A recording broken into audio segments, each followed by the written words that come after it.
Welcome to the Ion Annapolis Local Business Spotlight. There are thousands of locally owned businesses in the area, some small and some large. Some you may know and others you don't.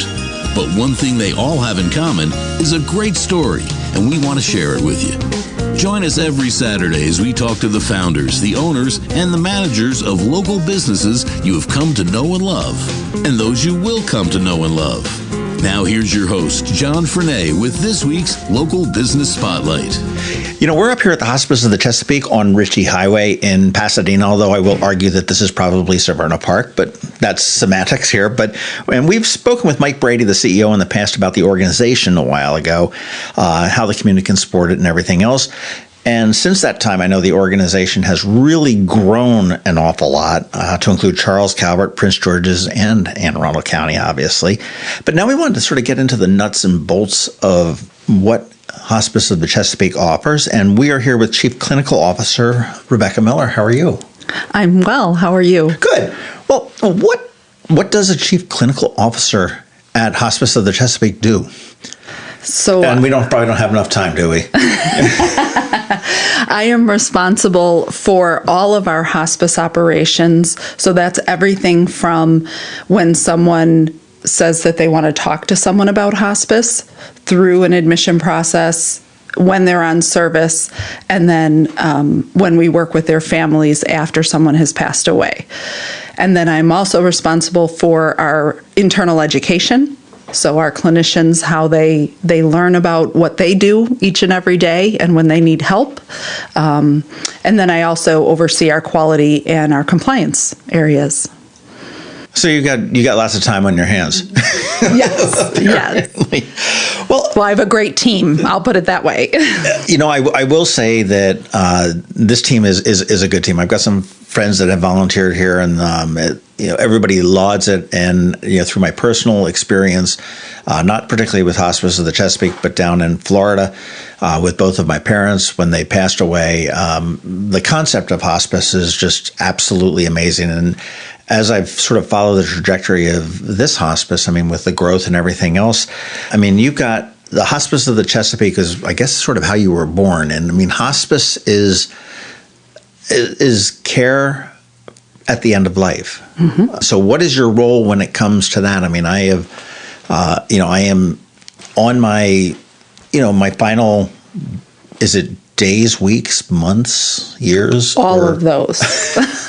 So I think, if you look back at what has happened in our society, we have not cured a whole lot of illnesses in the last 15, 20 years. What we have done is made a lot of advances in helping people live with their illnesses. So here at Hospice of the Chesapeake, what we do is we help people live with their illness. Right? We never noticed, and COVID certainly did this for us. It made us realize how important our health is and how much it can impact us when we aren't feeling healthy. And so we offer, and you are 100% right, we started out with just being hospice end-of-life care, but we've expanded to have a whole continuum of care now. So we work with folks in our community who are dealing with really serious, complex, oftentimes progressive illnesses, and they're learning how to live each day within the limits of what those illnesses put on them. And so we offer the support and care that keeps them as independent and keeps them in their homes, in the community, wherever they call home. And we do that currently for over 640 patients a day. Oh, my word. Well, I mean, let me just sort of put this out to the sort of maybe an extreme thing, but say there is a child that is born and diagnosed with a progressive illness, as you say, that there is no cure at this point, mm-hmm. And is going to get continuously worse as he goes on or she goes on through life. And that life, could extend into the 20s, 30s, 40s, 60s, 80s, whatever it may be. I mean, is hospice there at every step of the way from youth to that in that type of an instance, or is it more typically toward, okay, well, you really need to worry about living your life with this illness? So we actually do have a pediatric program, and we have a dedicated pediatric team, which a lot of places do not have. And so we do have children that are on service with us for extended periods of time, years. Wow. However, that is the minority of who we see. Oh, I would think so, yeah. Right? Most of the care that we provide is with older adults. And so that's really where the bulk of what we do each and every day focuses on. And as far as the care that you give to the folks that are nearing their end of their life, I mean, your volunteers and your clinicians, I guess, are out or in just checking, or maybe it's a phone call that's needed just to check in on people to find out how they're doing. I mean, is this you're checking on medicines to make sure that they're comfortable and everything else? It's all of that. So it's having the conversation about what their goals are, where they want to focus their energy on. Because when you're dealing with an illness, you have a limited amount of energy that you can put towards really you're living each day. It's a little bit harder than when you're healthy.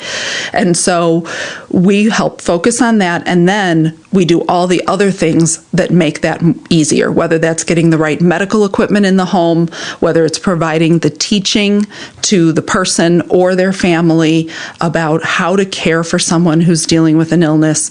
We provide medical supplies in hospice.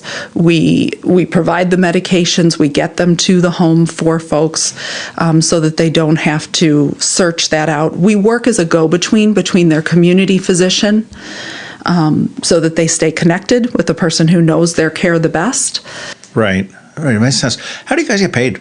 I mean, is this like a Medicare type of a Medicaid insurance type of a reimbursement? Yes, Medicare has a hospice benefit that got started back in the 80s, and it's had some tweaks over the years, but primarily it allows for the care of all those things I just mentioned, the medication, the supplies, the medical equipment, and then our nursing staff, our social work staff, aides, volunteers, everybody to go out to wherever that person lives and help keep them there. That also works for Medicaid and most commercial insurances now. You know, your United Healthcares, your Cignas, they all have a hospice benefit that's kind of mirrored after the Medicare one. That's good because, I mean, there's nothing worse than, going to the hospital uninsured or something like that. And, I had a hangnail and I get that bill for like $1,900 right. For the clippers. I will say, as a community organization, we are here and born out of our community. And so the communities we serve, we will take people even if they are uninsured or underinsured. We don't turn anyone away.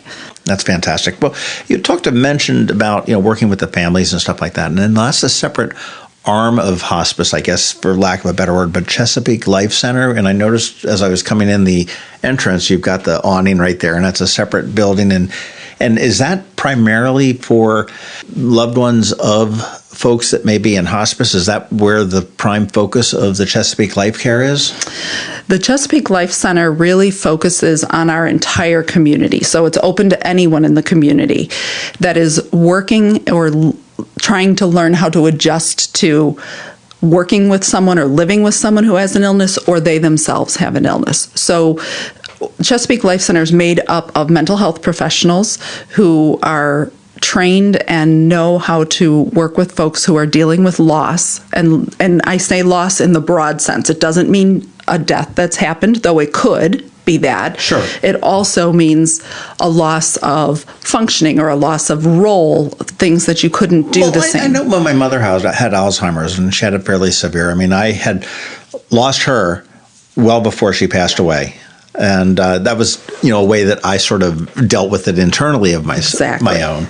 But the taking care of and being the child of, or perhaps the parent of, or the brother, the sister, whatever it may be, of somebody that is dealing with a life-changing, life-altering, life-ending illness brings an awful lot of stress and questions to everybody. I know in the death of my parents, you sit there and say, okay, well, immediately there was this shock.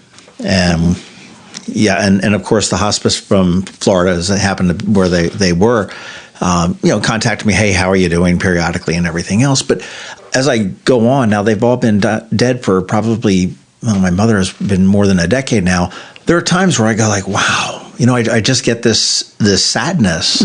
And that's where I would think something like the Chesapeake Life Center would be very beneficial, whether it be, a person to talk to, a person to come, a class to go attend, or maybe there's a paper on the website that I can download. Well, and that's actually why we offer a variety of options, because people are at different phases and we want to be a support to our whole community. And so there are workshops that we offer, one-time events where maybe you go and you learn something different because you're at a different point in where you are grieving.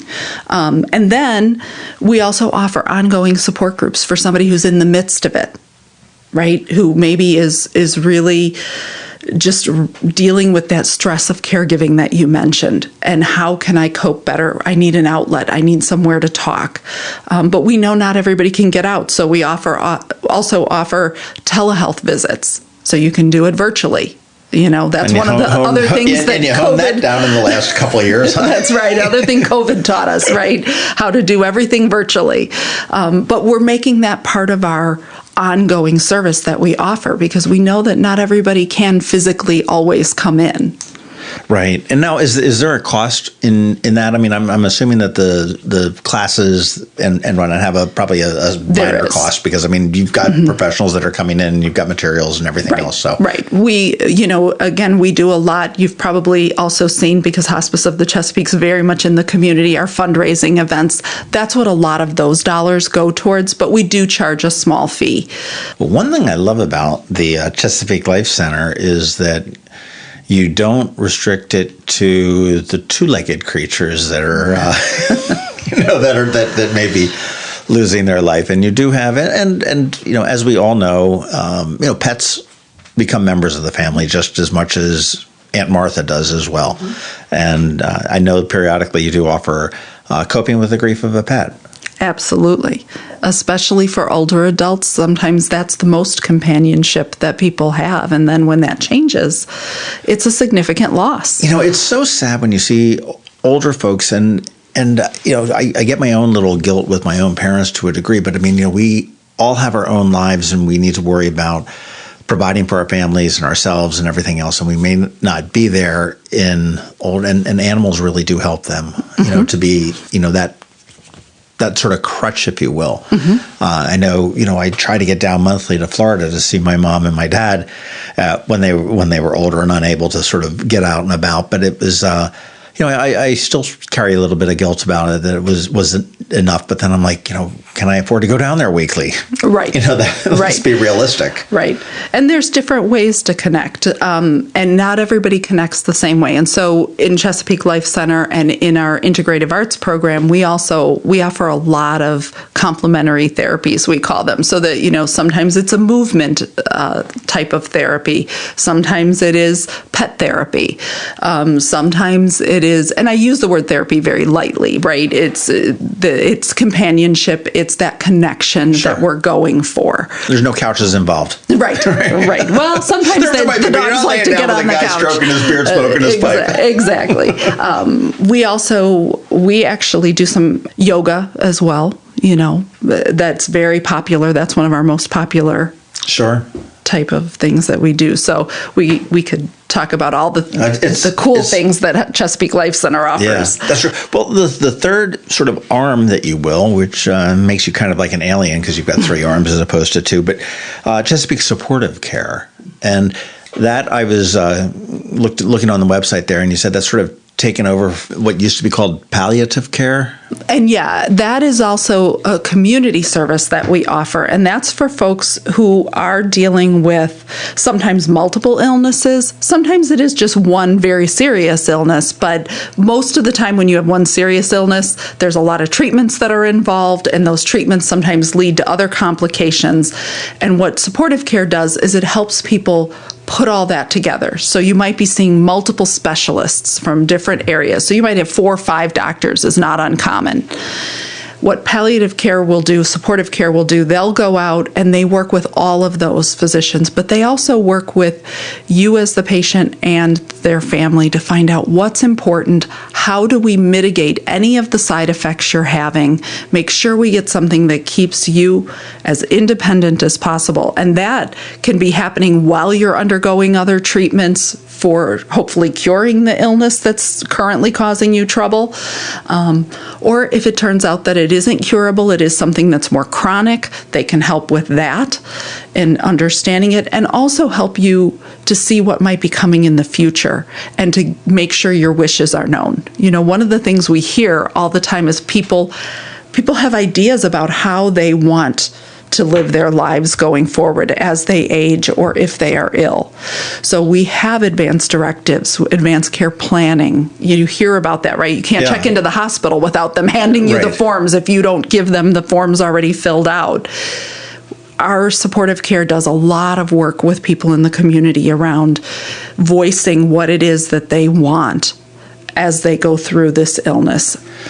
You know, that's just got to be so critical to the emotional and the mental well-being of anybody at whatever stage of illness or just end of life. I mean, it could just be old age as well, just to be able to live it on my own terms. I mean, you know, if I was a person that always wanted to be outside and that really brought me happiness, then, you know, maybe working to get me a wheelie chair to be able to go outside is more critical than, you know, the bed where they dope me up with some more morphine.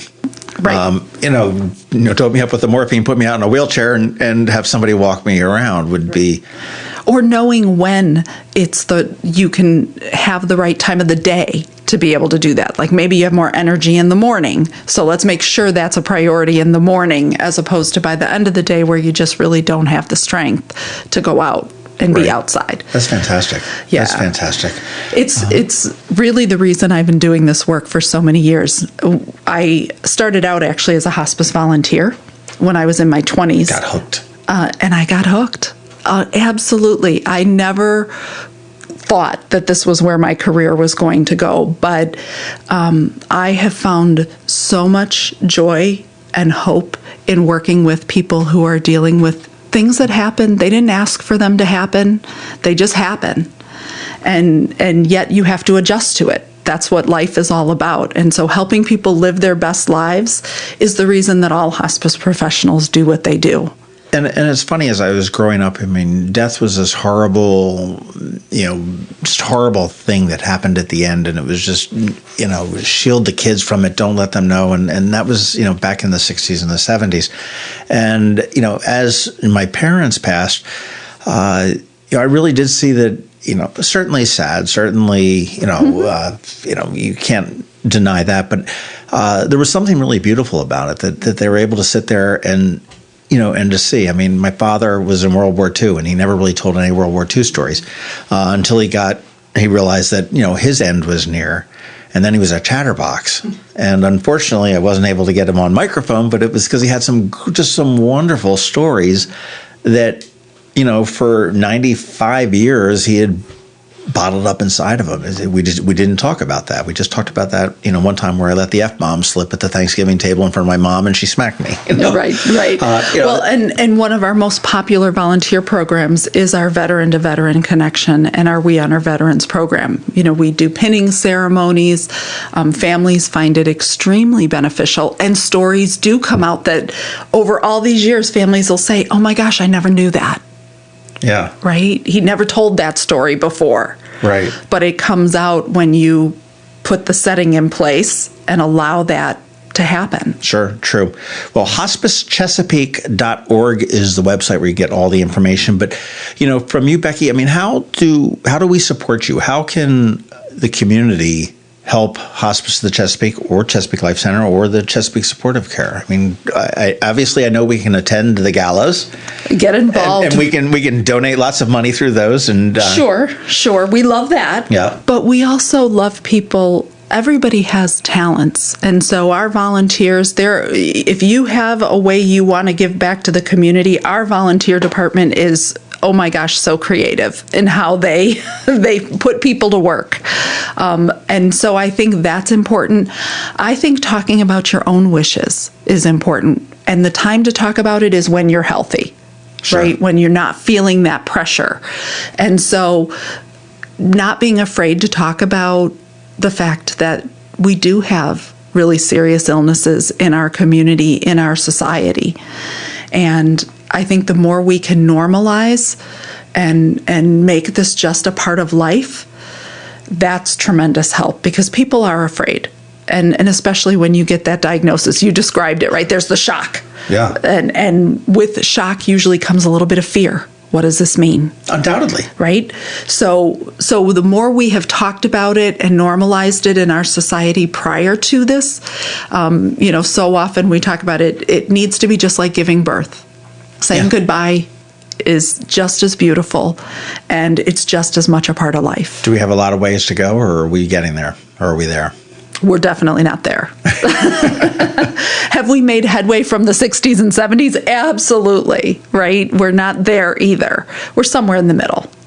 Well, volunteer, we can volunteer. You guys, I imagine you're always looking for volunteers. Yes. So that information and all is available at hospicechesapeake.org. And I imagine you have an army of volunteers who are probably frothing at the mouth to get back into it, because I imagine COVID put a whammy on you guys as far as putting people out talking. It did. It did. I mean, you've got illnesses that you're dealing with, and then you've got this other one that's permeated. Correct. The entire world. Yes. But that's what is the best way to get in touch with Hospice of Chesapeake? Is it the website hospicechesapeake.org? Sure, that or our main phone number. Either one works. We always like to talk with people, but certainly you can start with the website. If you type in a question, somebody will get right back to you, or will reach back out to you. People are so tech savvy nowadays. Nobody wants to pick up the phone and call anymore. Tell me how to do it online. It was so funny. I was talking to somebody about seniors in senior communities recently, and I was like, they were like, oh yeah, but they need phone numbers. I said, you're forgetting that today's seniors, they know about iPhones and computers and mouses and stuff like this. This is not, when I sit here and I think of a senior, I'm thinking of my 95-year-old dad who did know computers, but I mean, it was still, I had to try to teach him a little bit before he passed. But it was, I'm like, today's seniors are a lot younger than we really think they are. Yes. And they started on computers a lot younger, so it's much more a part of the fabric of who they are. My mother's 93. She'll be 93 actually in 2 weeks, and she knows how to text, and she knows how to get on Zoom, because that's how she survived COVID. Well, I'll tell you, if you ever want to feel old, look at the Benoit. I think it's Benoit College. They do a thing to professors every year. They say your incoming class knows this or knows that, and it really is very humbling to the professors, and it really gets them down onto the level of the students. 9/11 was always history for the incoming class. Different things like that. Yeah. Your incoming class has never not had a phone that could fit in their pocket. Just different things like that, and it's like, wow. Yeah. It's how we've changed. Yeah. Yeah, have the conversation. HospiceChesapeake.org. They're there. They've got tons of resources for you. Chesapeake Life Center. I mean, if you have a family member that is ill or has passed away, great resource there. If you have a pet, which I think is great.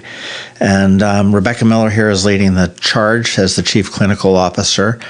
And she's got plenty of time on her hands, so come on down.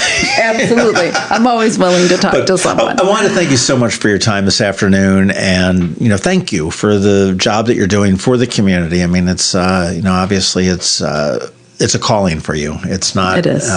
This job is not filled by a help wanted ad saying looking for somebody to sit in a corner office with 2 windows. You've got to have something a little bit deeper, and I appreciate that, what you're doing for the hospice as well as what you're doing for the community. But thank you so much. Thank you. Thanks for listening to this week's Local Business Spotlight. Please make sure to visit eyeonannapolis.net for all your local news, events, and opinion. And in case you haven't already, please subscribe to the Eye on Annapolis Daily News Brief, where we bring you all the day's local news direct to your phone, tablet, or computer in about 10 minutes. It comes to you at 6 a.m. every Monday through Friday, and you can subscribe on Apple Podcasts, Google Podcasts, or wherever you get your podcasts.